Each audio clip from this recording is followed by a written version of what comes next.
What are your strengths and weaknesses? Sir ये सबसे चूतिया सवाल है सर. सबसे पहले तो स्ट्रेंथ है ही नहीं.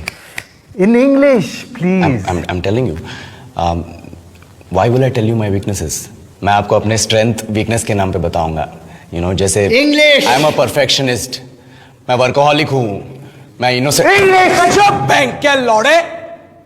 क्या इंग्लिश इंग्लिश इंग्लिश लगा रखा है बे?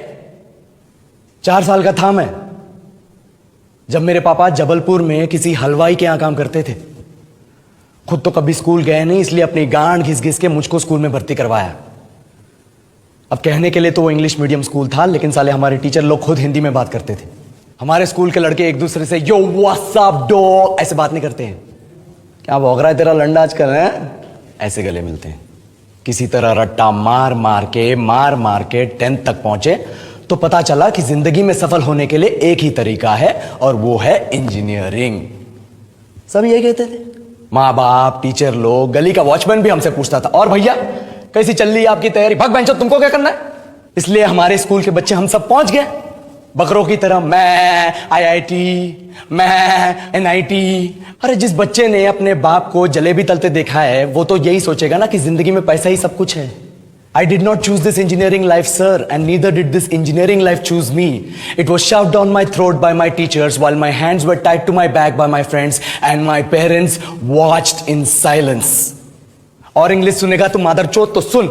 10th के बाद 2 साल लग गए इस कॉलेज में घुसने के लिए. कोचिंग में निकाल दिए. ना कुछ खेले ना कुछ सीखे. और 2 साल बाद जब यहां पहुंचे तो पता चला कि बड़े शहरों के कॉन्वेंट स्कूल के पढ़े बच्चे जब अंग्रेजी में बात करते हैं तो मरे हुए फूल भी खिल उठते हैं.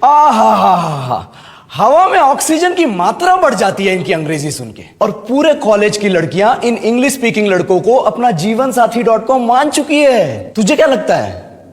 मुझे कभी लगा नहीं कि मैं अपनी अंग्रेजी पे काम करूं, अपने पर्सनालिटी पे काम करूं. बहुत लगा. ये चूतिया इंडस वैली सिविलाइजेशन का जो एजुकेशन सिस्टम बिठा के रखे हो, जिसमें हर साल में 10 सब्जेक्ट, हर सब्जेक्ट में theory, practical, viva, lab work, external, internal, majors, minors, assignment, project, thesis, गांड मार के रख लिया हमारी.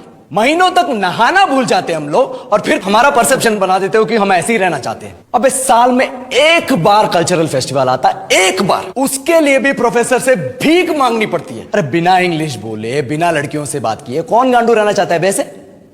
पर टाइम कहां है कुछ सीखने के लिए? लगे पड़े कोडिंग सीखने, 3 लैंग्वेज सीख रहे हैं अलग अलग इंग्लिश छोड़ के. लेकिन जब प्लेसमेंट्स की बात आई तो सबको एप्टीट्यूड चाहिए, पर्सनैलिटी चाहिए, इंग्लिश स्पीकिंग चाहिए. It is not that we can not speak English, sir. We are just very conscious of our diction and our pronunciation and we are not confident to speak in front of anyone else. If the curriculum was a little bit diverse, if the engineering colleges in our country focused on our all-round development instead of functioning like a goddamn factory that is just mass producing robots by killing their dreams and handing out degrees, I would not be sitting here in this pointless HR interview, the likes of which exist only in our country. ये लो sir, बोल दिए मैंने 4 और line अंग्रेजी में. अब बताइए, क्या मैं आपके मल्टीनेशनल कंपनी के लायक हूं? Do I have the potential to be a slave of your esteemed organization? Foreign brand seriousness రాదా మీకు ఇంకా లైఫ్లో ఎప్పుడు? ఏముందిరా పార్టీ అది? వాళ్ళు పిలిచిర్రా లేమని అనుకుంటారా? ఇట్లాంటివి ఏమి ఉండవారా మీకు? సిగ్గుశరం అంతా జోయిపేట లిడ్స్ వచ్చిర్రా ఏంది? మీలాంటి వాళ్ళ మూల దేశం అంతా 3rd క్లాస్ కంపార్ట్మెంట్ తయారైంది. శ్రీకాంత్ రాత్రి పార్టీకి రావట్లేదా? రెడీ, నీకోసమే వెయిటింగ్. నడుర్రా. బతుకులనా చెప్పు. Download Moj. Jogipet BTech topper sir నేను. 41%. Second attempt. బీటెక్ పాస్ అయిన నా పరిస్థితి ఇట్లుంటే 10th ఫెయిల్ సార్ వాళ్ళిద్దరు. వాళ్ళ పరిస్థితి ఏం సార్? అరే రవిశేఖర్, సిగ్గుపడకు, రైట్ చూడండి.